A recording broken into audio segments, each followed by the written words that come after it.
ubwenge kurushaho kuba bibi. Nyuma yaho umutwe wa 23 urekuye umugiwa wari kare, uvuga ko witeguye inzira y'ibiganiro. Birangiye babibiriji babizambije, bohereje ingabo muri Kongo ngo zaje kurwanya 23.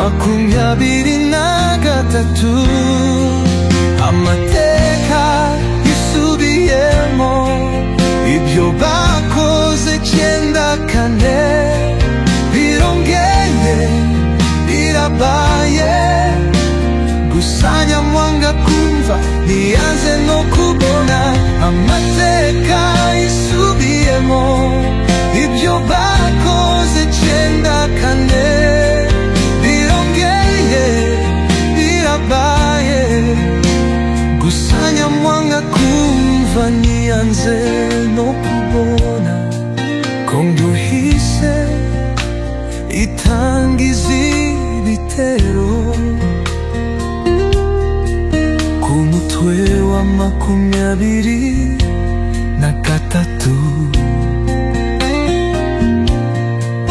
Agahenge basezeranye kabayipfa busa.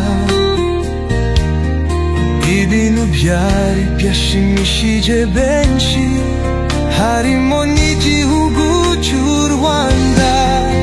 Amateka yisubiyemo ibyo bakoze 94, birongeye birabaye.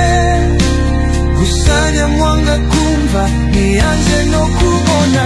Amateka yisubiyemo ibyo bakoze 94, birongeye birabaye. Gusanya mwanga kumva ntiyanze no kubona. Ibi rero birasa n'iby'Ububirigi wigeze gukora mu gihugu cy'u Rwanda. Upocanza n'ekimabo mu Rwanda, gusa ngo ntibyagenze neza. Kuki izo ngabo wanzaje kusuesvayo kibuno mamaguru. Amateka isubiyemo ibyo bakoze 94.